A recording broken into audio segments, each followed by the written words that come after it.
في فيديو النهارده ان شاء الله هنتعلم ازاي نرسم اضاءة احترافية على المنتجات بتاعتنا، وهنشوف ازاي حولنا التصميم ده للتصميم ده. وشرح رسم الاضاءة ده هو من اكتر الشروحات اللي انتوا طلبتوها مني، عشان كده زي ما انا مروق عليك عايزك انت كمان تروق عليا سريعا كده بانك تعمل اللايك الجميل بتاعك للفيديو، ولو مش مشترك في القناة انزل اشترك في القناة وفعل زر الجرس علشان يوصلك كل جديد. وضروري جدا تحت في الكومنتات تقول لي انت بتتابعني من اي بلد وبتتابعني في اي وقت بالظبط، وكل الصور المستخدمه هسيبها لك تحت في صندوق الوصف عشان لو حابب تطبق ورايا وتوريني التطبيق بتاعك من خلال جروب مصممين حارتنا اللي هسيب لك برضو اللينك بتاعه تحت في صندوق الوصف. وهسيب لك كمان البروجكت كامل بتاع التصميم اللي احنا نعمله النهارده. البروجكت بتاع البيهانس هيكون فيه اكتر من تصميم بافكار مختلفه وطريقه توزيع اضاءات مختلفه تطلع عليهم، وكمان لو حابب تتابعني في البيهانس او تعمل لايك للبروجكت براحتك. يعني مش عايز اطول عليك، ويلا بينا نخش على موضوع الفيديو بعد الانترو. انتم دلوقتي بتشوفوا فيديو جديد على قناة احمد شكشك.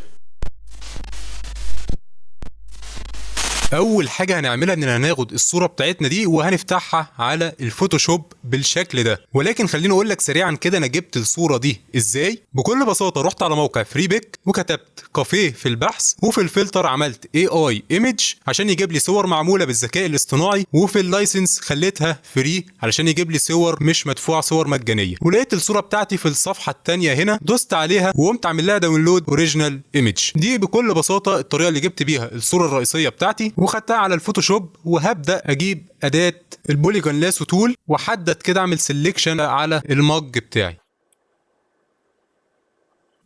وبعد ما عملت سيلكشن ظهر لي الجنريتيف فيل فوق هنا كده، هدوس عليها ومش هكتب اي حاجه في البرومبت وهعمل جنريت علشان يحذف لي المج ده من الصوره ويخليها لي ترابيزه بس. وانا طبعا هسيب لكم الصوره وكل الصور المستخدمه تحت في صندوق الوصف، والصوره دي هسيبها لكم بعد ما عملتها بالذكاء الاصطناعي بالفوتوشوب علشان اللي ما عندوش الذكاء الاصطناعي في النسخه بتاعته يقدر يستخدمها على طول. بكل بساطه حذف لنا المج خالص من الصوره وادانا 3 اختيارات. تعالوا نشوف انهي افضل اختيار.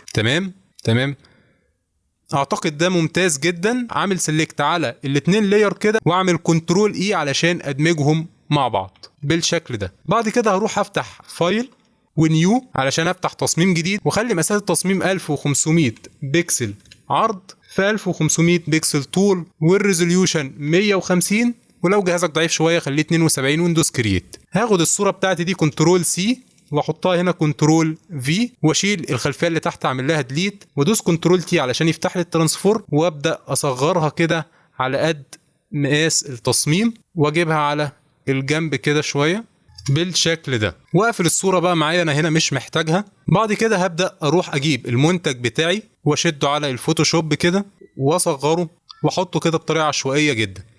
ولكن خلينا بقى نعمل الاول جايد علشان نعرف ازاي هنقسم المساحات في الصوره دي، ودي عن طريق ان هاجي على اداه الكروب تول هنا هيعمل لنا المربع ده. لما اجي اعملها كده اوريجينال ريشيو هتلاقي فيه خطوط ظهرت لك بالعرض وبالطول. انا هاخد على الخطوط دي بالظبط كده جايد هنا وجايد هنا وجايد هنا كده وجايد هنا كده. انا مش محتاج اداه الكروب في حاجه. هاجي بقى اخد المنتج بتاعي واحطه في نص الجايد ده كده بالظبط في المنطقه دي. ليه؟ دي المنطقه بتاعت التمركز البصري اللي عينك اول ما تيجي تبص على التصميم وهتشوف المنتج على الخط ده كده بالظبط هتروح عليه اول حاجه على طول. فاحنا كده خلينا العين تتشد اول حاجه للعنصر الرئيسي اللي معانا في التصميم اللي هو المنتج. ممكن اكبره سنه صغيره كده بس كده. اخفي الجايد ديت عن طريق اني بدوس على كنترول اتش هيخفي لي الجايد، وكنترول اتش يرجع يظهرها تاني. انا اخفيها دلوقتي عشان عايز اشوف التصميم كامل معايا. كده احنا حطينا المنتج. هبدا اعمل له الشادو بتاعه من تحت. هاجي على البراش واكبرها شويه كده من الدال والجيم، بيكبر ويصغر البراش من الدال والجيم، واخليها هنا مثلا اغمق نقطه كده بالشكل ده بس ما اجيبهاش اسود قوي، واعمل نيو لاير من هنا. عمل لنا لاير جديد هنزله تحت اللاير بتاع المنتج كده. اتاكد ان هي الفرشه الناعمه والفلو 100% والاوبستي 100%، واتك تكه بسيطه كده واعمل لها كنترول تي وابدا اصغر ده كده الشادو بتاعنا. اجيبه كده تحت المنتج بالظبط وابدا اشده كده وارفعه فوق لحد اما يظبط معايا على المنتج بالشكل ده. بصوا كده قبل الشادو وبعد الشادو عامل ازاي. ادي قبل الشادو بعد الشادو. تحس ان المنتج بقى راسي فعلا على الترابيزه. مش كده وبس، الشادو لسه ما خلصش معايا. هاجي اعمل كنترول جي من اللاير بتاع المنتج، واللاير اللي تحت ده هعمل له كنترول تي، وانا دايس على الزرار بتاع الكنترول في الكيبورد هشد المنتج كده معايا بالشكل ده كده، وادوس انتر، واعمل لدي كنترول يو علشان يفتح لي الهيو ساتوريشن، واقلل اللايتنس على الاخر كده فيحوله لي للون الاسود، وادوس اوكي. هاجي بعد كده على قائمه فلتر والبلور والجيسن بلور، ممكن اخليها 20 كفايه، اعتقد 20 مناسبه، وادوس اوكي. هخلي البلندنج مود بتاعها مالتيبلاي، وابدا اعمل لها كنترول تي علشان ارحلها كده شويه تحت المنتج من هنا، وادوس انتر. هقلل الفل بتاعتها 70. بصوا كده قبل وبعد، ادي قبل بعد كده. احنا خلصنا من مرحله الشادو. طبعا انا مبالغ في الشادو شويه، انا ممكن اخليه 65 بس في الفيل، هيبقى افضل شويه. بعد كده هبدا عمليه معالجه الاضاءات بتاعه المنتج بحيث ادمجها مع الاضاءات بتاعه الخلفيه اللي ورا. وعشان اعرف اعالج الاضاءات صح لازم الاول احط لاير بلاك اند وايت، ادجستمنت لاير بلاك اند وايت. هاجي على الادجستمنت من هنا واختار بلاك اند وايت. طبعا هلغي الكليبنج ماسك من عليه علشان يبقى على التصميم كله، عشان يوريني قد ايه الاتنين دول مدموجين مع بعض ولا لا. هتحس ان البطرمان منور قوي عن الخلفيه اللي وراه، فكده هم مش مدموجين قوي مع بعض. فنبدا بقى نعالج الاضاءه عن طريق اننا نجيب برضو الادجستمنت لاير ونختار الكيرفس، ولكن هنخلي الكيرفس معموله كليبنج ماسك على المنتج فقط، وده عن طريق اننا هندوس الت وهنيجي ما بين الاتنين لاير وهندوس كليك شمال كده. هبدا بقى اقلل الاضاءه بتاعه المنتج كده. بصوا كل ما انزل الكيرف كده بتبدا تحس ان المنتج والصوره حاجه واحده، يعني اعتقد كده الى حد ما مظبوطين مع بعض كده، تقريبا مدموجين مع بعض. لو شلنا بقى البلاك اند وايت لاير هتحس ان كلهم بقوا ميه واحده تقريبا، المنتج مع الصوره بتاعتك. كده احنا عالجنا الاضاءه بتاعه المنتج، فاحنا مش محتاجين اللاير البلاك اند وايت ده تاني معانا. بعد كده نبدا نعمل ظبط الوان للمنتج بس علشان يبقى مدموج اكتر مع الخلفيه بتاعتنا، وده عن طريق اننا هنجيب الكالر بالانس وهنخليها كليبنج ماسك زي ما هو واضح كده على المنتج بتاعنا هنا. ونبدا من الكالر بالانس في الميد تونز نظبط في السلايدرات ديت، يعني مثلا هنخلي السلايدر هنا -10 تمام، هنا ممكن نخليه -5 في الماجنتا، وفي اليلو ممكن نخليه -10. اعتقد كده اندمج اكتر مع الخلفيه. تعالوا نشوف قبل وبعد. ادي قبل الكالر بالانس، وادي بعد الكالر بالانس. قبل بعد في فرق واضح ان الالوان بقت كده مدموجه اكتر مع الخلفيه بتاعتنا. بعد كده هنبدا نحدد الشادوز بتاعت المنتج، يعني الجزء اللي على الشمال ده المفروض الاضاءه مش واصله له قوي فهيبقى اغمق، اللي هو الجزء ده كده هيبقى اغمق، اما الجزء ده المفروض هو اللي هيبقى فاتح زي ما هو. فهنبدا نعمل ده ازاي؟ عن طريق ادجستمنت لاير كمان، وهنيجي على الكيرفس وهنخليها برضو كليبنج ماسك زي ما هو واضح على المنتج بتاعنا، وهنقلل الاضاءه كده خالص بالشكل ده. ولكن هنيجي على الماسك هنا وهنعمل له كنترول اي علشان يعكس لنا الماسك. فهتقول لي ده كده ما حصلش حاجه. ما طبعا كده ما حصلش حاجه، لاننا لسه هنيجي بقى بالفرشه الناعمه ونخلي الفلو بتاعها 50%، الفلو 50، ونصغر الفرشه شويه ونبدا نرسم بقى على الجزء ده كده بالماسك باللون الابيض العكس علشان يظهر لنا التاثير بتاع الكيرفس معانا في الجزء اللي مش واصل له اضاءه هنا. بص بالشكل ده. ممكن نكبر الفرشة شوية كده ونبدأ نرسم أكتر كده بالماسك، فبقى معانا كده الجزء ده مش واصل له إضاءة قوي. طبعا أنا بعملها بطريقة عشوائية، أنت المفروض تاخد وقتك كويس جدا فيها وأنت بترسم بالفرشة عشان يطلع التصميم معاك مظبوط. تعالوا نشوف قبل وبعد. آدي قبل، آدي بعد، قبل بعد. ممكن كمان نزود تقليل الإضاءة بقى من هنا بعد ما رسمنا بالفرشة. أعتقد كده كويس جدا، او نرفعها شويه كمان كده كويس جدا. قبل بعد، قبل بعد.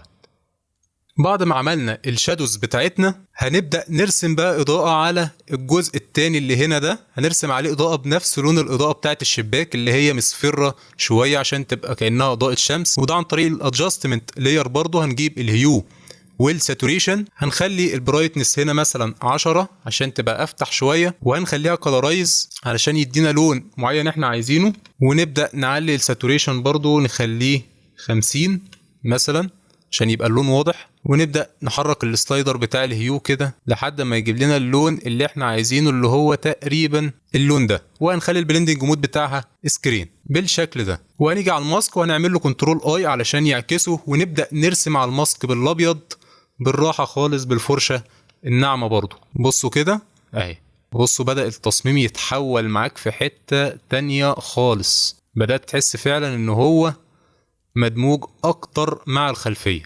نفس اللاير ده برضو بتاع رسم الاضاءة هنبدأ نعمل له كنترول جي ونعمل له كليبنج ماسك على المنتج بتاعنا، ولكن المرة دي هنمسح الماسك ده ونعمله من جديد كنترول اي، ونبدأ نرسم بالراحة خالص على الاطراف من فوق والجنب.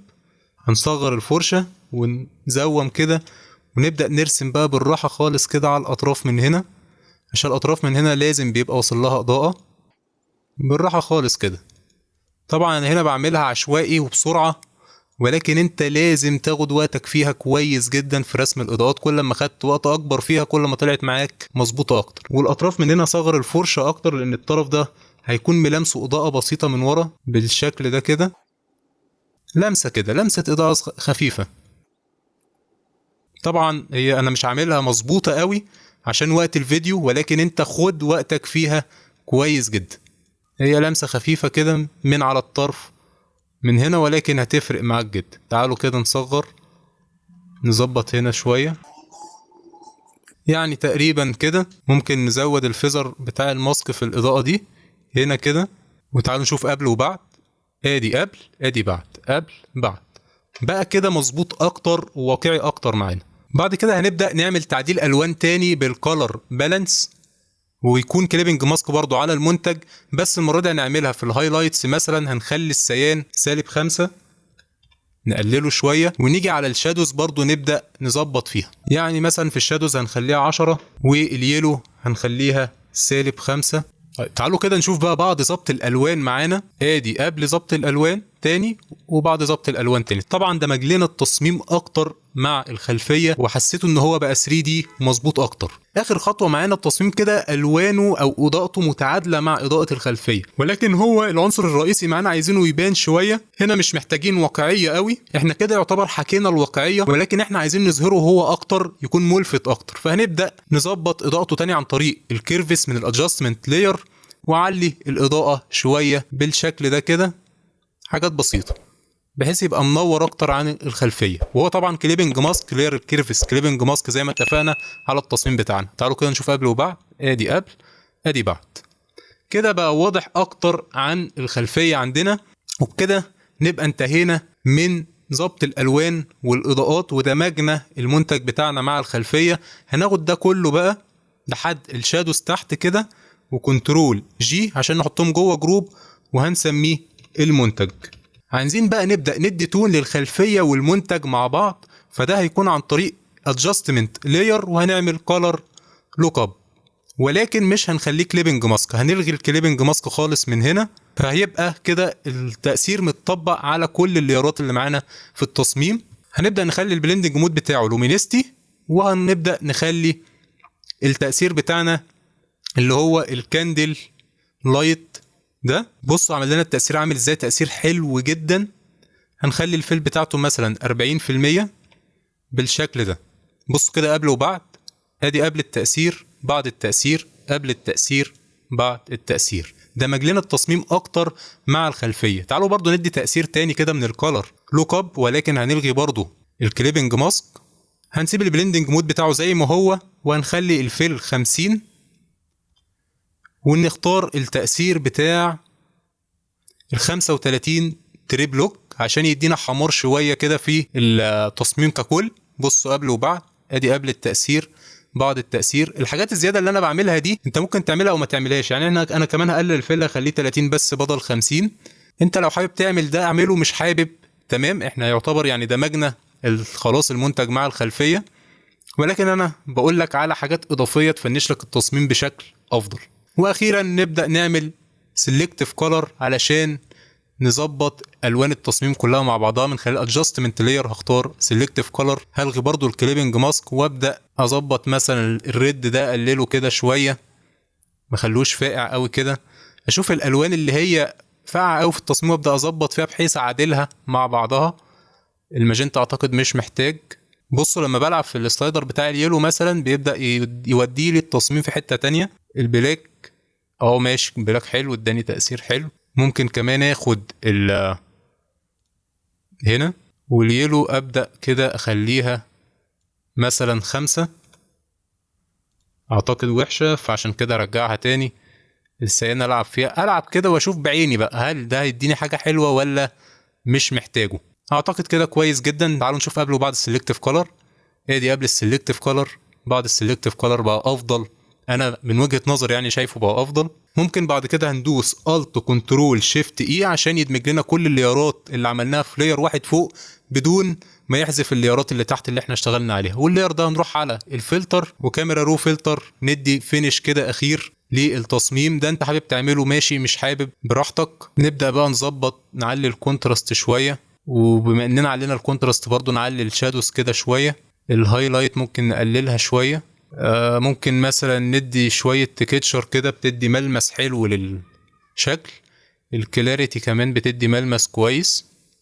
ممكن تغمق لنا اكتر بحيث الفوكس يبقى على المنتج، فتغمق لنا الحروف هنا من الفيجينيت، بتغمق الحروف بتاعة التصميم شوية. تعالوا كده نشوف قبل وبعد الكاميرا رو. ادي قبل الكاميرا رو، بعد الكاميرا رو، وندوس اوكي. بعد كده بقى اخر خطوة معانا وهو التايبو بتاعنا.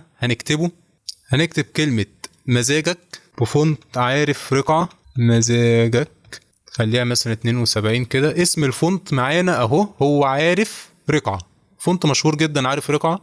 هكتب بيه كلمة مزاجك باللون الابيض كده، وهظهر هنا بقى الجايد علشان ابقى واخد هامش كده، واجي هنا كده بالظبط. اعتقد كده تمام. هعمل في التايبو بتاعنا مزيج ما بين فونتين. الفونت التاني اللي هكتب بيه كلمة هيعدل لك او هيعدل، فونت هيعدل ده هيكون فونت ارسلان. فين ارسلان؟ هنختاره من هنا طبعا.